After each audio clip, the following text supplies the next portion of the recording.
Student, তোমরা যারা ক্যালকাটা ইউনিভার্সিটির আন্ডারে প্রথম সেমিস্টারের ছাত্রছাত্রী আছো, তোমাদের জন্য আজকের ক্লাসটা খুবই গুরুত্বপূর্ণ। আজকের ক্লাসে তোমাদের কনস্টিটিউশনাল ভ্যালু সাবজেক্টের সিলেবাস, সাজেশান এবং বিগত বছরের প্রশ্ন নিয়ে আলোচনা করব।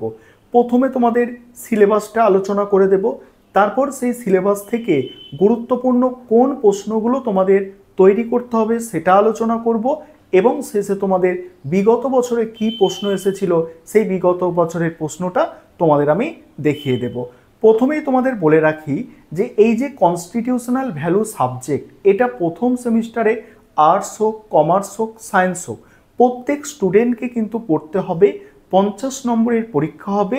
এখান থেকে কোনো ছোট প্রশ্ন হয় না। সম্পূর্ণ সিলেবাসটা দুটো মডিউলে ভাগ করা হয়েছে, মডিউল 1 এবং মডিউল 2। মডিউল 1 থেকে একটি 25 নম্বরের প্রশ্নের উত্তর লিখতে হবে এবং মডিউল 2 থেকে একটি 25 নম্বরের প্রশ্নের উত্তর লিখতে হবে। এবং 25 নম্বরের প্রশ্নের জন্য যে শব্দ সংখ্যা অর্থাৎ ওয়ার্ড লিমিট ঠিক করা হয়েছে ইউনিভার্সিটির পক্ষ থেকে, সেটা হচ্ছে 400 শব্দ। 400 শব্দের মধ্যে উত্তরগুলো গুছিয়ে লিখতে হবে। আর এই যে 25 নম্বরের প্রশ্ন থাকছে, সেই 25 নম্বরের প্রশ্ন ভেঙে থাকতে পারে, অর্থাৎ 5 যোগ 5 যোগ হচ্ছে তোমার 15, এইভাবে প্রশ্ন থাকতে পারে, বা 10 যোগ 10 যোগ 5 এইভাবে থাকতে পারে, অর্থাৎ পাটে ভেঙেও প্রশ্ন থাকতে পারে।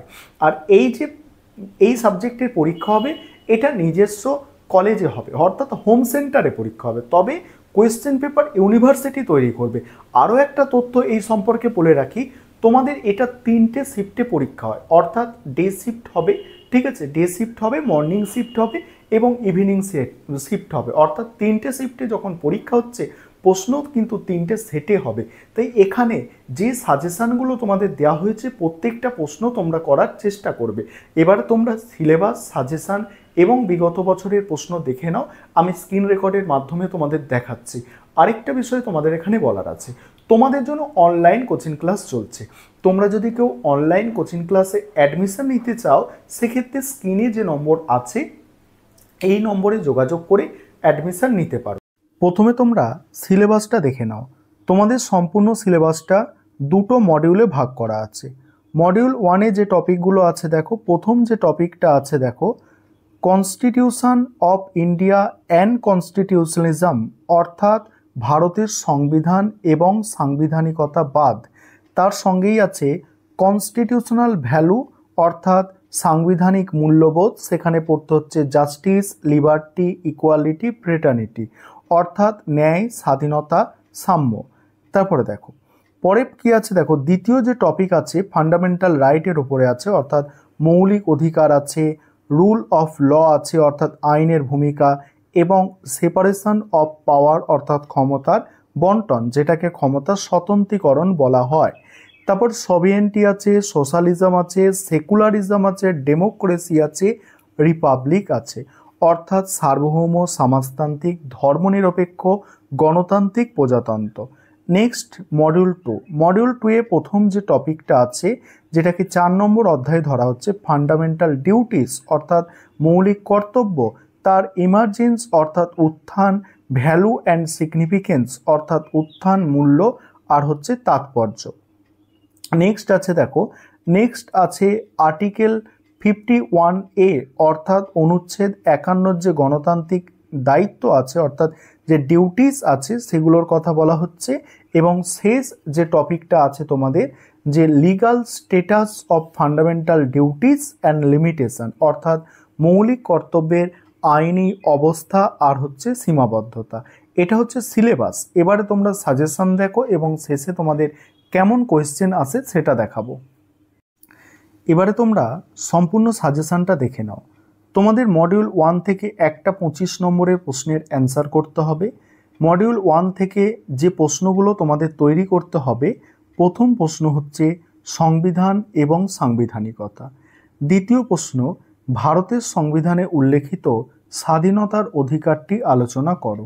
নেক্সট আছে ভারতের সাংবিধানিক মূল্যবোধের ক্ষেত্রে সাম্য, সৌভ্রাতৃত্বের ধারণা আলোচনা করো। নেক্সট আছে দেখো, ভারতের সাংবিধানিক মূল্যবোধের ক্ষেত্রে ন্যায় বিচারের ন্যায় বিচার ও স্বাধীনতার ধারণাটি আলোচনা করো। তারপরের প্রশ্ন আছে সংবিধানে উল্লেখিত সাম্যের অধিকারটি আলোচনা করো। নেক্সট, ভারতের সংবিধানে কিছু মৌলিক ভিত্তিতে গঠিত বিবৃত করো। এই প্রশ্নটা 24 লেখার কারণ এই প্রশ্নটা তোমাদের গতবারে পরীক্ষায় এসে গিয়েছে, তার সত্ত্বেও আমি দিয়েছি কারণ 3টে শিফটে প্রশ্ন হয় তোমাদের, সেক্ষেত্রে কোনো একটা শিফটে কিন্তু প্রশ্নটা দিতে পারে। পরের প্রশ্ন, ভারতের সংবিধানের বৈশিষ্ট্যগুলি লেখো। নেক্সট আছে ভারতের সংবিধান প্রস্তাবনার গুরুত্ব লেখো। তারপরের প্রশ্ন, আইনের অনুশাসন কাকে বলে, এর মূল নীতিগুলি আলোচনা করো। নেক্সট প্রশ্ন, ভারতের সংবিধানে উল্লেখিত মৌলিক অধিকারগুলি লেখো। তারপরের প্রশ্ন হচ্ছে ক্ষমতা স্বতন্ত্রীকরণ নীতি কাকে বলে, এর মূল নীতিগুলি লেখো। ভারতে ক্ষমতা স্বতন্ত্রীকরণের সাংবিধানিক মর্যাদা। পরের প্রশ্ন, ভারতের সংবিধানে উল্লেখিত সার্বভৌমিকতা ও সমাজতন্ত্রের অর্থ লেখো। নেক্সট আছে দেখো, ভারতের সংবিধানে উল্লেখিত ধর্মনিরপেক্ষতা, গণতন্ত্র ও প্রজাতন্ত্র সম্পর্কে লেখো। এই প্রশ্নটাও 2024 সালে পরীক্ষায় এসে গিয়েছে, তবে তোমরা এবছর এটা দেখে রাখো, কারণ আবারও বললাম 3টে শিফটে যেহেতু প্রশ্ন হচ্ছে, যে কোনো শিফটে প্রশ্নটা কিন্তু দিয়ে দিতে পারে। দেখো, তারপর মডিউল 2 থেকে প্রশ্নের সংখ্যা কম, এখান থেকে মোস্ট ইম্পর্টেন্ট প্রশ্ন এই দুয়েরটা, যে ভারতের সংবিধানে 51 ক ধারায় উল্লেখিত মৌলিক কর্তব্যগুলি আলোচনা করো। এছাড়া দেখো এই প্রশ্নগুলোও তোমরা দেখবে যে ভারতের সংবিধানে উল্লেখিত মৌলিক কর্তব্যগুলি আলোচনা এবং তার গুরুত্ব বা তাৎপর্য।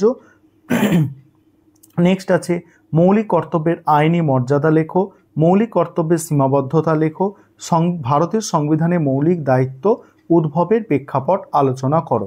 এই প্রশ্নগুলো হচ্ছে মডিউল 2 থেকে তোমাদের আছে।